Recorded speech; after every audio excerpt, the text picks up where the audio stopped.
Selamat sore dari Studio Kerapu, Tebet. Kami ingin menyapa masyarakat Indonesia melalui diskusi, dialog. Nah, ini kami di sini menghadirkan kawan-kawan untuk berdialog, berdiskusi agar ada pemahaman yang sama ini. Jadi sesama relawan ya harus sama pemahamannya untuk bergerak gitu. Di sebelah kiri saya ini ada Bung Rafiq. Silakan perkenalan diri. Ya, terima kasih Bro Igat. Saya Rafiq, Ketua Umum Aliansi Masyarakat untuk Nawacita, organ relawan pemenangan Jokowi dulu di bawahan dari Partai Golkar. Kita tetap konsisten di garis perjuangan melanjutkan perjuangan Jokowi ke Ganjar Pranowo, walaupun Golkar dukung sebelah. Mantap. Lanjut, Bung Ruli. Assalamualaikum, selamat sore. Saya Ruliadi, dipanggil Bung Ruli. Saya Wakil Ketua Umum Guntur Ganjar untuk Rakyat. Kami adalah relawan Ganjar Pranowo yang berdiri sejak tahun 2021. Kita sudah hampir 2 tahun berdiri dan kita sudah ada di hampir 15 provinsi, beberapa kabupaten kota. Kemarin kita juga sudah melaksanakan sosialisasi Ganjar Pranowo ke daerah-daerah pesisir. Salam sehat untuk semuanya. Oke, masih lanjut. Oke, Assalamualaikum warahmatullahi wabarakatuh. Salam sejahtera, Om Swastiastu, Namo Buddhaya, dan salam kebajikan untuk semuanya. Perkenalkan, nama gue Binyo dari Ganjar Pranowo Center atau GP Center. Di sini gue sebagai Sekretaris Jenderal GP Center. Kita coba mengupas berbagai hal, utamanya menjelang jadwal pendaftaran di KPU ya, karena kita ini kan relawan capresnya Mas Ganjar nih. Jadi kita juga perlu tahu dinamika yang terjadi sampai saat ini gitu. Walaupun urusan pencapresan dan wapres itu kan kewenangan partai politik ya. Ya. Jadi saya perlu tahu juga tentang pemaknaan relawan itu seperti apa sih gitu loh. Sehingga kawan-kawan ini mau bergerak untuk itu gitu loh. Nah, kita mulai dari Bung Binyo. Oke, begini Bu Liga. Relawan, makna relawan, rela ditambah wan, kan gitu ya. Artinya kan orang yang rela, kan gitu. Nah, pemaknaannya adalah orang yang rela. Kalau kita bicara relawan Ganjar Pranowo berarti adalah orang-orang yang rela, masyarakat sipil khususnya, yang tidak yang tidak terlibat di dalam partai. Dalam partai juga nggak masalah sebenarnya ya. Tapi karena saya sendiri tidak terlibat di dalam partai, artinya masyarakat sipil yang rela berjuang untuk Ganjar Pranowo, tidak untuk yang lain. Iya, relawan itu kan kumpulan personal atau individu masyarakat yang disatukan oleh kesamaan visi dan misi. Visi dan misi kita adalah bagaimana sekarang kita berjuang untuk sosialisasi dan menangkan Pak Ganjar Pranowo sebagai Presiden 2024. Nah, kami bergerak ini karena memang kita memiliki pandangan bahwasanya Pak Ganjar Pranowo adalah keberlanjutan Pak Joko Widodo, Presiden kita saat ini. Begitu. Bung Rafiq sendiri? Ya, sebenarnya nggak jauh beda sih. Relawan ini pasti sekelompok personal-personal yang bergabung dengan tulus, ikhlas membantu seorang calon presiden yang sesuai dengan visi-misinya, kan gitu. Oke, menarik ya. Artinya tidak semua orang bisa melakukan kerja seperti ini ya. Ya. Jadi era demokrasi hari ini yang memberi ruang partisipasi publik seluas mungkin ya, sehingga memunculkan kelompok-kelompok ini muncul. Ya. Nah, ini kan sebuah hal positif di era demokrasi ya. Ya. Walaupun ada partai politik, tapi kehadiran relawan tentu harusnya memperkuat. Ya, relawan ini jadi kekuatan independen yang benar-benar netral dan pro rakyat. Karena dia di luar konteks kepentingan partai politik ya kan. Netral dalam konteks partai kan. Iya. Contoh saya, walaupun saya orang partai tapi saya tidak mengikuti kebijakan partai. Ya. Relawan pun mampu menjaga basis suara untuk pemenangan Pilpres nanti. Nah, ini ada pertanyaan ini. Karena kita bicara relawan capres ya. Seberapa pentingkah, seberapa kuatkah seorang figur itu menjadi yang mempengaruhi pemilih? Faktor figur itu seberapa kuat pengaruhnya? Sejauh mana sih sebenarnya kekuatan figur itu bisa meraih dukungan dari masyarakat itu loh? kekuatan figur ya. Karena kalau bicara figur sebenarnya kan Indonesia ini tidak kurang figur ya. Nah, saya mau tahu pandangan kawan-kawan nih. Mulai dari Binyo coba. Oke, gini Beli. Kekuatan figur itu menjadi sesuatu yang sangat sangat krusial di dalam sebuah pemenangan calon.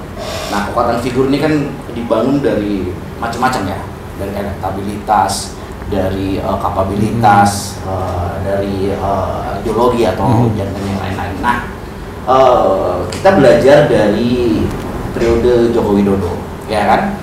Nah, di periode itu jelas Joko Widodo mempunyai efek yang kuat untuk mendongkrak suara partai pada saat itu. Karena kalau pengalaman saya dulu itu golput, golput. Tapi ketika Jokowi maju, udah mulai nyoblos gua, gitu loh Bang. Sadar. Kekuatan figur itu yang bisa mendorong. Artinya saya sebagai anak muda melihat sosok Jokowi, oh ini loh, gitu kan, capres atau dulu cagup juga ya, cagup dan capres pilihan yang memang diekspektasikan oleh anak muda, kan begitu. Nah, Ganjar Pranowo menurut saya ya sama seperti Joko Widodo, begitu. Artinya sangat kuat lah, figur sangat kuat untuk mendongkrak suara partai. Bung Ruli sendiri ya, saya sepaham bahwasanya figur ini memegang kunci krusial untuk dapat dipilih oleh masyarakat Indonesia. Figur itu kan adalah individu yang gabungan dia kapabilitas, integritas, kredibilitas. Siapapun yang memiliki ini semua ini pasti akan dipilih.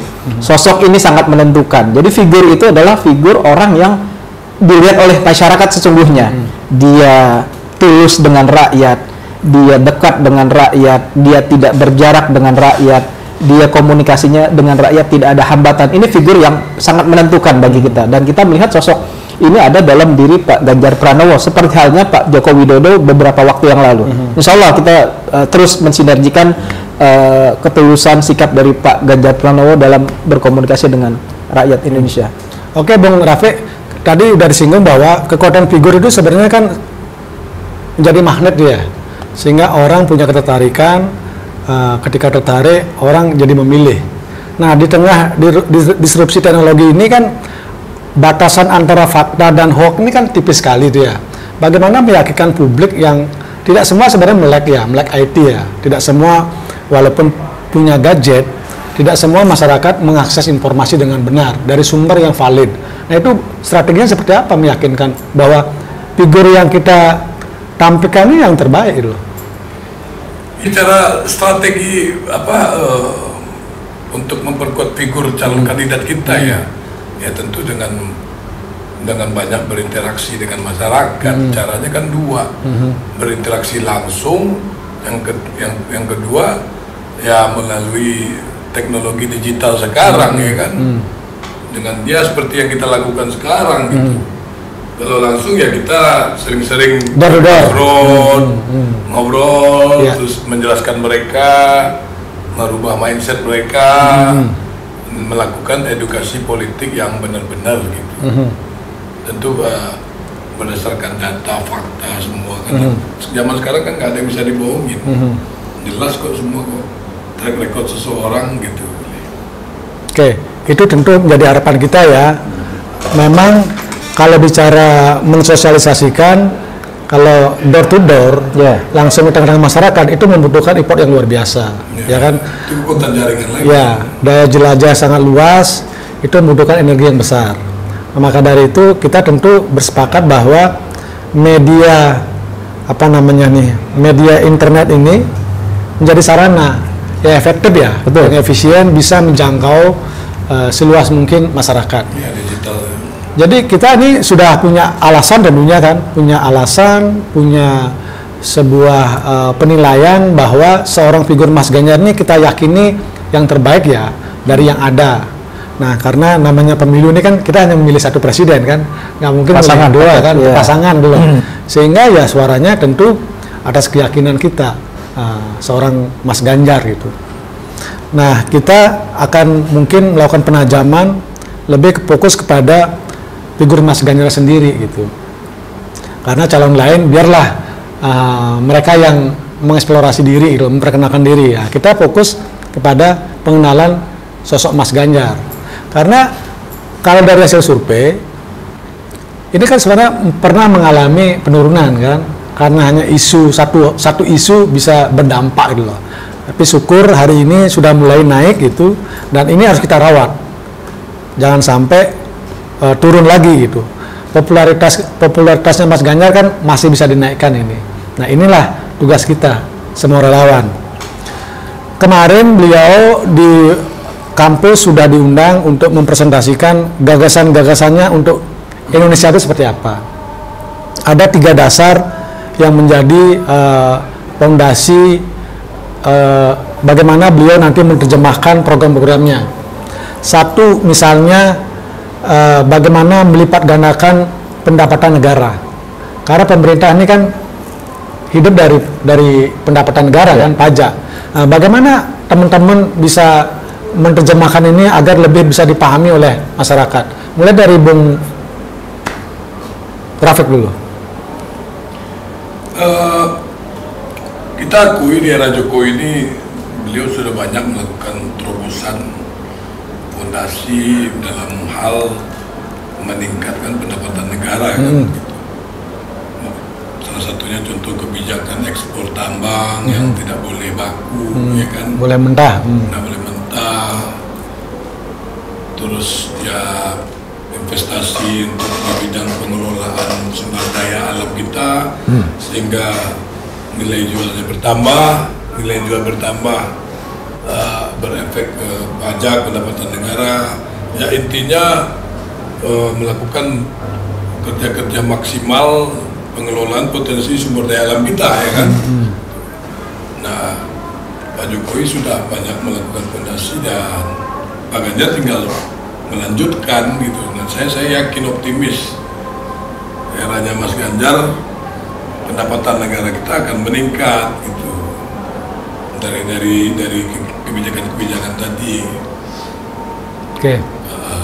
Banyaklah potensi kita yang memang no limit ya, tidak ada expire-nya ya. Contoh potensi maritim kita, ikan kita, pariwisata kita, itu kan banyak bidangnya. Dan Mas Ganjar kan juga udah punya pengalaman di Jawa Tengah 2 periode loh, 10 tahun loh gitu. Ya optimis lah kita. Oke. Kalau Bung Doli sendiri yakin nggak dengan sosok Mas Ganjar ini bisa mengoptimalisasi semua potensi sumber daya alam kita? Sangat yakin sekali karena beliau adalah rekam jejaknya luar biasa sebagai gubernur Jawa Tengah. Dan kita tahu bahwa sumber daya alam kita ini sangat melimpah, sangat besar sekali untuk bisa dijadikan syarat untuk masyarakat makmur dan sejahtera. Visi Indonesia Emas 2045 itu kan seiring dengan meningkatnya pendapatan per kapita kita kan, semakin naik dan semakin naik. Nah, mengeksplor sumber daya alam kita tentu harus dibarengi dengan sumber daya manusia yang mumpuni. Bagaimana laut kita dikelola dengan baik, hutan kita juga dikelola dengan baik agar bernilai ekonomi. Juga sumber-sumber daya lain seperti halnya tadi pariwisata, macam-macam semua bisa digalakan. Artinya emas hijau, emas biru yang ada di laut, emas hijau di hutan-hutan semua itu menjadi salah satu faktor untuk melipat gandakan pendapatan kita. Begitu, Bung. Oke. Nah, yang kedua kan ada fondasi yang menjadi titik acuan bagaimana mengimplementasikan program Mas Ganjar ke depan. Yang kedua adalah seberapa pentingkah digitalisasi birokrasi itu? Gimana menurut? Wow, sangat penting itu. Kalau kita bicara digitalisasi birokrasi ya, sebenarnya ini loh.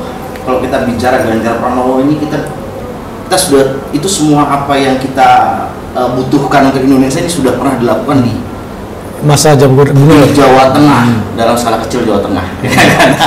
Artinya ketika itu diterapkan ke dalam skala besar Indonesia, saya rasa itu akan sukses juga seperti Jawa Tengah. Kita bicara digitalisasi apa tadi, birokrasi. Digitalisasi birokrasi itu sudah dilakukan juga di Jawa Tengah. Dan misalnya kita bicara ada Laporgub. Laporgub itu sudah ada di Jawa Tengah itu dan sangat efektif untuk membantu masyarakat. Masyarakat bisa melaporkan apapun langsung ke gubernur gitu kan. Birokrasinya terpotong gitu kan. Artinya nggak harus melapor ke kantor gitu kan, nggak harus ketemu kepala dinas atau apa atau pejabat gitu kan, tapi langsung dibaca sama gubernur. Dan itu bisa dilakukan juga di Indonesia kalau kita bicara tadi digitalisasi birokrasi. Jadi ini menjadi hal krusial ketika misalnya birokrasi yang melakukan fungsi pelayanan publik itu semua terkoneksi dan SDM-nya mampu beradaptasi gitu dengan teknologi. Saya pikir kan rantai birokrasinya menjadi pendek ya. Orang bisa misalnya mengurus administrasi kependudukannya dari rumah kan gitu ya, membayar pajaknya dari rumah. Nah ini memang butuh kesiapan mental kita juga gitu loh. Yang ketiga yang menjadi fundamental itu adalah pemberantasan korupsi. Ini kan di eranya Bu Mega kan lahir KPK. KPK sendiri itu sebenarnya kan badan ad hoc gitu loh. Dia bukan sebuah lembaga yang seperti BPK, seperti MK gitu kan, sifatnya ad hoc. Dia harusnya menjadi sebuah parameter ketika korupsinya makin berkurang atau tidak ada sama sekali, lembaga ini memang sudah tidak perlukan seharusnya kan begitu. Kuatnya aparatur seperti kepolisian, kejaksaan dan kehakiman tentunya. Nah, gimana pandangan kawan-kawan? Mulai dari Bung Rafiq coba.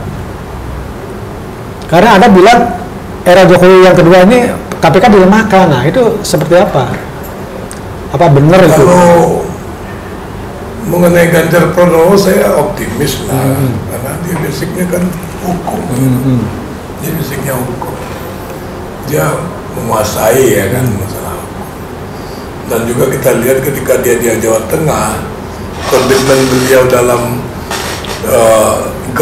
clean governance, artinya pemerintahan dia itu bersih ya kan. Itu kan salah satu bukti bahwa beliau dalam hal penanganan KPK korupsi ini beliau benar-benar serius dan punya pengalaman selama 10 tahun sebagai gubernur gitu. Dan kita juga bisa lihat dulu awal-awal ketika dia menindak, saya masih ingat itu Mas Ganjar itu tiba-tiba pungli. Ya, mau habisi pungli-pungli yang jembatan timbang. Jembatan timbang inilah itu kan kita bisa lihat. Iya. Dia melakukan digitalisasi birokrasi itu kan untuk memangkas biaya-biaya pungli-pungli yang nggak jelas itu. Beliau sudah menampilkan gitu. Nah, kalau memang di era Jokowi ada kekurangan kan beliau sudah pernah sampaikan bahwa beliau akan menyempurnakan, melakukan kebijakan-kebijakan strategis untuk meningkatkan kinerja KPK, memperkuat KPK gitu. Itu saya sangat yakin sekali. Gitu. Artinya komitmen beliau terhadap pemberantasan korupsi nggak perlu diragukan kan begitu ya? Ganjar Pranowo dapat award KPK. Ya.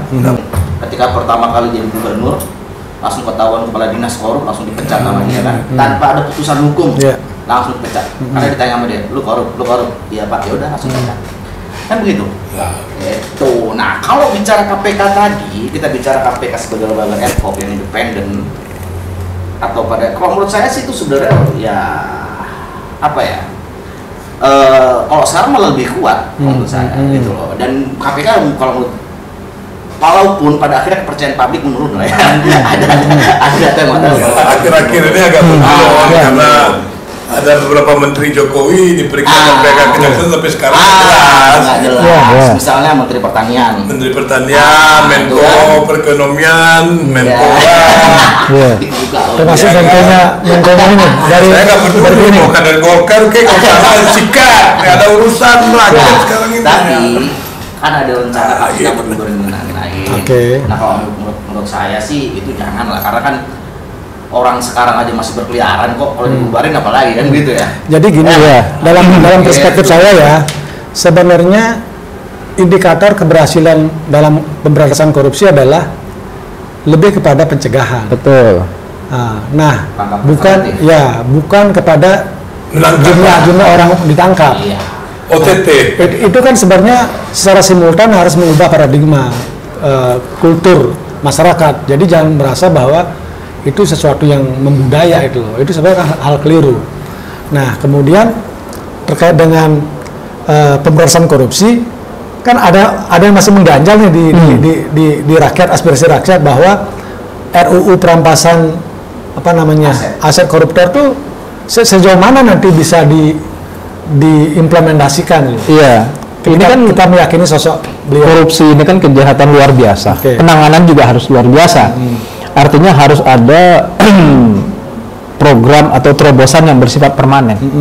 Salah satunya tadi yang disebutkan adalah rencana digaungkannya RUU perampasan aset. Nah, itu penting agar apa? Agar tindak korupsi ini semakin menurun. Kita tahu bahwasanya seberapa hebat pun aturan main yang dijalankan itu masih bisa diakalin. Ya kan, kebocoran-kebocoran itu masih bisa diakalin oleh oknum. Karena itu penting juga bagaimana pencegahan korupsi ini harus dibarengi dengan pendidikan karakter. Kalau pendidikan karakter kita hilang, pendidikan karakter kita nggak ada, jadi nggak sinkron itu, percuma. Akan terus berjalan korupsi. Kita tahu banyak kepala daerah, oknum kepala daerah, oknum anggota dewan yang kena, kan begitu. Nah, ini pentingnya revolusi mental kembali dikuatkan nanti pada saat kepemimpinan Pak Ganjar. Masalahnya begitu. Perampasan aset koruptor ini kan belum disahkan sama DPR, ya kan? Nah, kita nggak tahu, padahal pemerintah sudah. Artinya Pak Jokowi dengan sudah menginisiasi itu, dan gua rasa sih itu harus nanti akan diperjuangkan. Itu salah satu artinya terobosan. Artinya upaya untuk menginisiasi persoalan pemberantasan korupsi ini kan sudah dilakukan oleh pemerintahan hari ini, ya kan? Dalam faktanya ada problem politik yang membutuhkan legitimasi Senayan, kan begitu. Nah, dengan yang sudah diinisiasi oleh Pak Jokowi, pemerintahan Pak Jokowi, seberapa yakin kita nanti Mas Ganjar mampu mewujudkan itu? Oh, yakin banget. Yakin ya? Sangat yakin. Makanya saya bilang tadi, artinya kita bicara pemerintahan, ya kita bicara aja track record dia di Jawa Tengah, itu udah selesai semua masalah itu. Gitu loh. Dari capres yang lain ya, kalau menurut gua sih memang ya masih diragukan. Iya, masih dilakukan. Inilah fungsi relawan. Relawan harus bergerak untuk itu. Mantan Gubernur DKI Jakarta. Masalah itu ya. Iya. Kalau balap-balap, kelebihan bayar, ya kan, dan selesai lah itu. Nah, dari 3 fondasi yang menjadi rujukan nanti Mas Ganjar dalam mengimplementasikan program-programnya, kemudian diturunkan menjadi 7 program, ya kan? Nah, ini perlu kita terjemahkan gitu ya, sehingga masyarakat awam, masyarakat akar rumput lebih paham. Nah, itu salah satu mungkin tugas-tugas kita untuk bisa menerjemahkan. Yang pertama itu membangun SDM. Jadi membangun SDM ini perlu diterjemahkan. Menurut kawan-kawan ini seperti apa yang dimaksudkan membangun SDM? Dari Bung Ruli atau? Iya, sedikit aja dari saya, bahwasanya sumber daya manusia itu adalah faktor utama kesuksesan pembangunan kita. Kami berharap Pak Ganjar nanti akan membuka seluas-luasnya sektor pendidikan, seadil-adilnya untuk semua gender, laki dan perempuan. Bahkan kalau perlu KIP itu kan harus diperluas, harus diperkuat lagi dengan penambahan anggaran. Dan juga jangan lupa diperbanyak lembaga-lembaga riset, tempat-tempat riset untuk bagaimana siswa kita atau mahasiswa kita melakukan riset. Penambahan biaya riset itu menjadi salah satu faktor untuk meningkatkan sumber daya manusia. Kita tahu bahwa digital ekonomi itu banyak dihasilkan oleh masyarakat atau kalangan pelajar dan mahasiswa yang SDM-nya unggul. Kita pengen seperti itu. Jadi digital ekonomi tumbuh, SDM juga tumbuh. Begitu, Bung. Oke. Kalau Bung Rafiq sendiri, ini kan Minang kan terkenal dulu banyak menghasilkan kelompok-kelompok pemikir ya. Ya, kan kita udah tahu kemarin Pak Ganjar itu punya konsep yang sangat bagus untuk pengembangan sumber daya manusia, terutama dalam mengatasi tidak imbangnya antara dunia kerja, lapangan pekerjaan dengan jumlah SDM manusianya kan yang tidak imbang. Pak Ganjar punya konsep menaikkan gaji guru menjadi 30 juta, itu sangat strategis. Karena kan guru itu salah satu kunci untuk dalam meningkatkan kualitas sumber daya manusia. Ya, selama ini maaf, lulusan-lulusan S1 itu banyak tidak begitu menarik untuk menjadi profesinya sebagai seorang guru gitu. Dengan gaji, kalau nggak salah Pak Ganjar tuh mencanangkan 30 juta ya. Dengan gaji segitu kan otomatis lulusan-lulusan terbaik kampus-kampus itu kan akan berapa jadi guru? Akan menuju ke sana itu. Ya. Ya kan ya, itu kan realistis. Oke. Ya kan namanya kita lulusan bangku kuliah itu kan nyari kerja yang gajinya gede, udah ya kan. Nah, realistis. Jangan lupa juga Ganjar Pranowo juga konsen dengan bonus demografi. Ya kan, dimana bonus demografi itu kan sekarang kita bicara bonus kita kan anak muda ini angkatan kerja nanti ya kan, yang dari umur 17 ke atas sampai dengan sekitar 50%-an lebih, bahkan akan mencapai 60%, dan itu akan ya itu tadi disampaikan tadi kan tidak gitu. seimbangnya antara lapangan pekerjaan dengan pencari kerja. Kerja ya. Dan pada akhirnya sebenarnya Ganjar Pranowo juga tidak hanya konsen membuka lapangan kerja, tapi bagaimana dia akan mendidik gitu loh, mendidik teman anak-anak muda ini untuk lebih kreatif, kan begitu. Nah itu yang diperlukan, karakter entrepreneur kan begitu. Bicara tentang bagaimana membuat sebuah, bukan lagi dia mencari lapangan kerja, tapi di membuka lapangan kerja. Bagaimana cara anak muda ini bisa membuka lapangan kerja. Nah itu kan sudah mulai booming dari sekarang nih, kita bicara startup kan gitu kan, dari anak muda sudah mulai berjalan gitu. Nah saya rasa Ganjar Pranowo, dan kemarin sudah dibilang bahwa dia akan fokus dengan namanya digitalisasi dan juga ekonomi kreatif. Nah kan begitu. Nah artinya bonus demografi ini ya kan ini akan sangat bisa bermanfaat jika Ganjar Pranowo menjadi presiden. Ya. Begitu, dan itu sudah dibuktikan lagi loh. Itu sudah dibuktikan lagi di Jawa Tengah. Ya. Kita bicara apa ya? Kita bicara lapak Ganjar, ya kan? Dia bisa menaikkan jumlah UMKM Ganjar. Terjadi penurunan angka kemiskinan. Oke. Artinya itu sudah jelas. Disabilitas itu sekarang sudah mendapat porsi di setiap pabrik atau industri di Jawa Tengah. Jawa Tengah ya, itu sudah mendapat. Nah itu kan artinya kita bicara Ganjar udah bicara, udahlah, ini udah paling keren lah. Pendidikan, kualitas sumber daya manusia ini kan erat sekali dengan pendidikan, ya kan. Nah sejauh mana misalnya pendidikan ini mempengaruhi SDM itu kan tergantung mungkin kurikulumnya. Kalau menurut saya, pandangan saya, kebutuhan SDM terkait dengan perubahan dinamika lapangan pekerjaan itu karena perubahan teknologi ya, pasti membutuhkan perubahan kurikulum yang menyesuaikan. Karena cara berpikir sederhana adalah kalau kurikulumnya itu bertahan seperti yang dulu, sementara tantangannya sudah berbeda hari ini, ya tentu tidak akan link and match, itu tidak akan ketemu gitu loh. Nggak adaptif, harus adaptif ya. Adaptif. Oke, kira-kira seperti apa pentingnya ini membuka seluas-luasnya akses pendidikan untuk seluruh masyarakat Indonesia, untuk seluruh anak bangsa Indonesia tanpa beda-bedakan. Satu lagi nih, ini Ganjar Pranowo membuka SMKN gratis, segratis-gratisnya, bahkan saat dia lulus dari SMK langsung dapat kerja. Nah, itu yang konkret kan? Konkret bro. Mempertemukan sama lapangan kerja dengan SDM. Dengan pendidikan, dan itu pada saat itu SMK yang gratis itu juga kurikulumnya juga adaptif loh. Jawa Tengah itu seperti Indonesia kecil. Dan di Jawa Tengah kita lihat banyak terbuka adanya KEK, kawasan ekonomi khusus. Nah luar biasa, ini kan menyerap puluhan ribu tenaga kerja baru. Yang artinya tingkat kemiskinan itu akan ditekan terus. Dan itu terbukti. Nah ada juga ini misalnya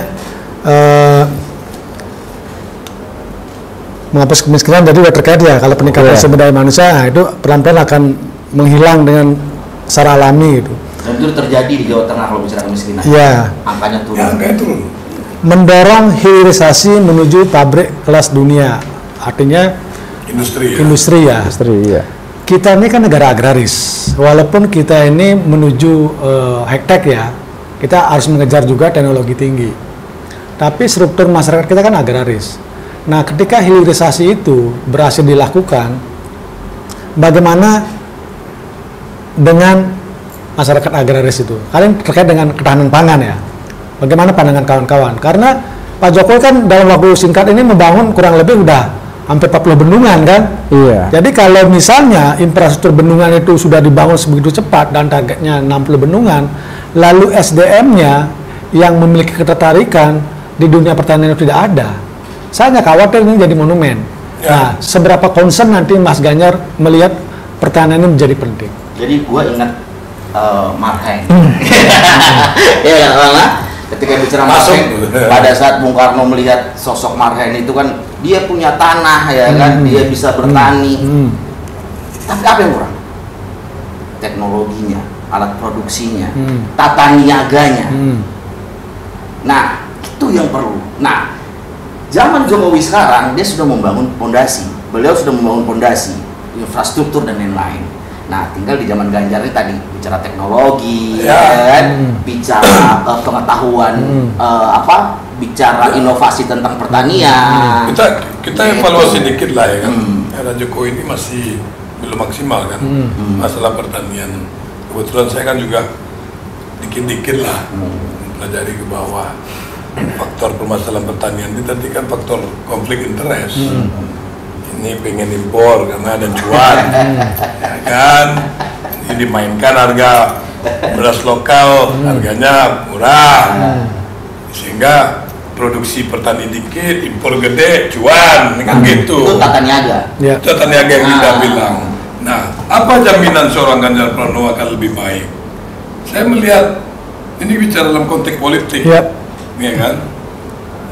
Kubu Ganjar nggak banyak partai politik, PDIP, P3 dikit. Artinya konflik interestnya kecil, tidak sebanyak koalisi yang gemuk. Kita tahu era kedua Jokowi koalisinya gemuk. Saya ini salah satu relawan yang menolak Prabowo itu gabung ke Jokowi. Karena yang saya khawatirkan tadi itu, ketika bergabung tentu ada deal-deal politik, konflik kepentingan, ya kan, yang dirugikan siapa? Masyarakat. Nah, Mas Ganjar gerbongnya sekarang cukup dengan dua partai besar, PDIP dan P3, plus partai-partai kecil. Artinya konflik interestnya mereka itu akan terminimize dengan tidak banyak faksi, kan, tidak banyak faksi kekuasaan. Nah, itu jaminan.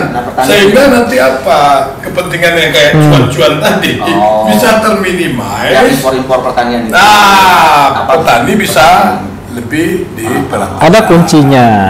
Salah satu kuncinya adalah menurut hemat kami bagaimana alih fungsi lahan itu tidak boleh dilakukan. Wilayah-wilayah daerah-daerah yang merupakan sentra agraris itu harus tetap dipertahankan. Ini hubungannya ke lingkungan kan? Nggak boleh itu dijadikan kawasan-kawasan yang memang bukan agraris. Kenapa? Karena kan kita harus tetap menggenjot sektor bahan pokok. Bagaimana kita harus surplus pertanian seperti itu, begitu Bung? Itu salah satunya. Ya, bagi kami itu penting. Nggak boleh ada lagi lahan. Nah, ini kita sudah bisa tahu loh. Artinya kita sudah bicara pertanian. Ganjar Pranowo sudah berhasil membangun Jawa Tengah, surplus berapa tahun produksi padinya. Dan itu bisa diduplikasi tempat lain di Indonesia. Nah, kita bicara Prabowo, food estate itu gagal. Apa itu? Nah, bicara Jawa Tengah tadi dari sisi politik, karena di sana mayoritas merah kuat. Jadi ketika Ganjar menang itu kan faksi kekuasaannya dikit, sehingga dia melakukan kebijakan enak. Nah, ini kita lakukan kembali dengan cuman PDIP dan P3. Jadi memang pada akhirnya kalau saya rasa gini, kalau bicara Ganjar, dia bos gini loh, Ganjar ini dia itu kan bicara jujur dan juga dia akan bicara belak-belakan. Nah, ada yang memang tadi bicara konflik of interest itu, apalagi menyangkut hidup rakyat banyak, digas itu. Ini kan keuntungan kalau seperti SDL ini langsung dipecat. Ya, keuntungan koalisi kita sekarang yang tidak gemuk, yang di dalamnya juga tidak banyak pemain. Maaf, saya ini Golkar loh, saya ngerti lah. Ini pemain paham saya. Bahkan ketua umum saya ikut terlibat masalah impor beras kan gitu. Nah, ini diuntungkan rakyat. Masyarakat harus ngerti, jangan ngelihat kok kubu Ganjar cuma dua partai. Justru inilah yang diinginkan Bu Mega, sehingga ketika dia berkuasa, pembagian kepentingan tadi tidak terlalu banyak dan tidak tumpang tindih. Tapi bukankah ini masih dinamis sampai ya mungkin saja bisa aja ini dinamis, tapi saya berharap mungkin penggabungan koalisinya tanpa syarat. Iya, itulah. Kalau menurut Jangan lagi ada misalnya Sunsana pengen gabung sama Ganjar, dia wakil Ganjar presiden, tapi syaratnya A B C D E. Oh jangan, rugi kita. Rugi kan yang kasihan nanti. Ya apapun yang terjadi, konstelasi apapun yang terjadi, kita berharap capres Pak Ganjar menang. Beliau adalah presiden dan beliau memegang keputusan di tangan beliau semua. ya, Misalkan ada partai yang masuk atau apa ya itu kan. Tapi tanpa syarat. Iya. kembali lagi nanti kembali lagi menentukan. ketika kita meyakini bahwa kita menjadi relawan Mas Ganjar ini kan sebenarnya nggak peduli kita siapapun wakilnya, Ya, benar. kan? Iya. Kita berfokus pada Mas Ganjar. Apapun terjadi dinamika nanti menjelang pendaftaran di KPU, siapa wapresnya terserah saja, tapi kita tetap berfokus pada Mas Ganjar, ya. Karena itu yang kita yakini bisa melanjutkan kepemimpinan Pak Jokowi dengan program-program yang berkelanjutan, sehingga Indonesia lebih cepat lagi menuju Dan kita kemajuan. lihat kan bergerak cepat. di kubunya Ganjar ini kan orang-orang yang maaf ya, saya lihat track recordnya bagus. Yang pemain kan di sebelah sana banyak. Ya maaf aja, kita kan tahu. Ya kan, masalah pertanian bagaimana Mentan sekarang Ya. diperiksa KPK. Ya. Masalah Menko Erlangga tuh prakerja macam-macam lah. Menpora juga ikutan main tower ya kan. Pemainnya numpuk di sebelah. Di sini banyak orang baik gitu. Ini jaminan masyarakat supaya jangan ragu dengan mendukung seorang Ganjar Pranowo. Ya. Oke, ranah hukum itu kita kan harus praduga tak bersalah gitu ya. Serahkan semua itu mekanisme hukum. Kita berfokus pada Mas Ganjar. Ya. Nah, ini sebelum kita tutup, ini karena dibatasi oleh waktu ya, saya minta closing statementnya bagaimana kembali mengajak masyarakat, meyakinkan masyarakat bahwa pilihan terbaik kita adalah Mas Ganjar. Mulai dari Bung Binyol. Oke, kita ketika mencari sosok pemimpin dan memilih nanti di 2004 nanti ya di pemilu 2024, kita harus tahu bagaimana track record calon pemimpin yang akan kita pilih. Kita sebagai Sekretaris Jenderal GP Center atau relawan Ganjar Pranowo Center ingin mengatakan bahwa pemimpin yang pantas nanti di tahun 2024 adalah Ganjar Pranowo. Sudah teruji di Jawa Tengah, ya kan? Habis itu dari segi dari segi presiden material, kapabilitas dan integritas dan lain-lain sudah sangat teruji. Oke, itu aja ya Budi ya. Oke, lanjut Bung Ruli. Iya, terima kasih. Saya sebagai Waketum Guntur Ganjar untuk Rakyat hanya ingin memberikan pesan kepada masyarakat Indonesia, mohon dalam memilih calon pemimpin 2024 itu melihat rekam jejak. Karena rekam jejak itu sangat penting, bahwasanya kita harus memilih calon pemimpin yang benar. Ada beberapa hal yang bisa dijadikan referensi masyarakat Indonesia dalam memilih sosok pemimpin 2024 nanti. Yang pertama adalah bahwasanya Pak Ganjar Pranowo ini adalah sosok yang Pancasilais, berpedoman pada Pancasila. Ini nomor satu. Yang kedua, beliau anti KKN, tidak melibatkan keluarganya ke dalam pemerintahan atau cawe-cawe, tidak ada itu. Begitu. Yang ketiga, beliau ini visi misinya adalah membangun Indonesia sentris. Insya Allah ke depan dia akan membangun Indonesia sentris seperti halnya Pak Jokowi sekarang membangun Indonesia sentris. Lalu Pak Ganjar Pranowo kita tahu bahwasanya beliau sosok yang family man lah, sangat mesra keluarganya. Ini menjadi catatan lain bagi keluarga Indonesia untuk memilih sosok pemimpin 2024. Oke. Saya rasa itu. Oke. Terima kasih. Bung Rafiq. Kalau saya statement closing mengenai kenapa kita harus memilih seorang Ganjar Pranowo. Kalau yang pertama dalam prinsip saya adalah bicara soal politik berkesinambungan. Bahkan saya berani menerobos kebijakan partai politik saya yang mendukung capres sebelah gitu. Tapi belum tentu juga kan? Belum tentu juga di sana kan? Itu juga nggak jelas juga karena kan yang jelas itu kalau sudah ada pengumuman KPU gitu kan. Nah, politik berkesinambungan. Saya nggak akan bosan cerita soal ini. Bangsa kita nggak punya blueprint itu kan, 32 tahun, beda dengan negara lain. Dia punya blueprint yang disepakati seluruh elit. Jadi siapapun presiden, walaupun beda faksi, beda gerbong, wajib melanjutkan poin-poin beberapa program yang disepakati mereka, sehingga tercapailah tujuan mereka. Kita kan nggak punya beli. Kita bisa lihat dari Orde Baru ke reformasi nol lagi, dari Bu Mega ke SBY dirubah lagi, sampai sini berubah lagi. Yang dirugikan kan rakyat. Artinya uang APBN yang terpakai kemarin itu nggak efektif, nggak maksimal gitu. Nah, dengan politik berkesinambungan, program-program bagus Pak Jokowi yang belum selesai, kita harapkan Pak Ganjar lah yang melanjutkan. Kenapa Pak Ganjar yang melanjutkan? Karena bagian dari kelompok kita yang ikut bertarung di 2014 dan 2019. Ini harus digarisbawahi ketika ada orang lain yang mengklaim mereka bagian dari politik berkesinambungan Jokowi, itu hoak. Karena kenapa? Jelas kok dulu dia berlawanan sama kita. Apanya yang mau berkesinambungan? Ini kan klaim-klaim karena apa? Karena publik puas dengan kinerja Jokowi ya. 80% penduduk Indonesia puas dengan kinerja Pak Jokowi. Nah, ini yang mau mereka perebutkan. Tapi mereka bohong. Yang melanjutkan Pak Jokowi itu jelaslah Ganjar Pranowo, sama-sama PDIP, sama-sama berjuang. Pak Ganjar juga punya kontribusi memenangkan Pak Jokowi. Pak Jokowi juga berkontribusi memenangkan Ganjar. Ya, artinya kan ini kita ini satu tim begitu. Nggak mungkin ada orang lain lagi yang menyatakan bahwa, oh saya ini melanjutkan pemerintahan Jokowi. Nggak ada itu. Ada cerita ya? Itu jelas Ganjar. Apalagi dulu dia capres berlawanan, nggak mungkin. Nggak mungkin. Nah, itu salah satu narasi saya kenapa saya pengen Ganjar Pranowo, sehingga akhirnya saya melawan kebijakan partai saya gitu. Demi apa? Demi menuju Indonesia menjadi negara maju di 2039. Sosok Ganjar Pranowo lah yang akan mampu melakukan terobosan, karena tadi politik berkesinambungan.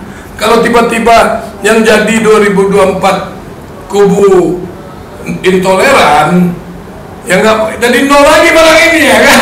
Kapan kita mau maju-maju? Apa saja intoleran? Gitu. Nah, ya, tapi lah gitu. Panjang bang. Nah, itu di luar konteks. Ada profil. Kalau profil Ganjar sudah dijelaskan. Ya kan, saya juga udah ngejelasin. Jadi itu closing statement dong. Ya, artinya jangan ragu mendukung Ganjar Pranowo. Baik dari sisi profil, dari rumah tangganya. Kalau maaf, kalau kita seorang muslim, ya kan, baru pertama kali ini calon ibu negara, calon ibu presiden pakai hijab, doktor dan seorang dosen, apalagi yang kurang, cucu kiai, Pak Ganjar juga, keturunan Wali Songo, apalagi yang kurang, ya kan? Ini sudah benar ya. Jadi jangan ragu, coba Ganjar Pranowo. Oke, jadi statement saya terakhir dari IGAT, dari Jangkar Baja, bahwa ruang partisipasi ini, demokrasi ini telah memberikan ruang seluasnya kepada seluruh masyarakat. Setiap orang punya hak memilih.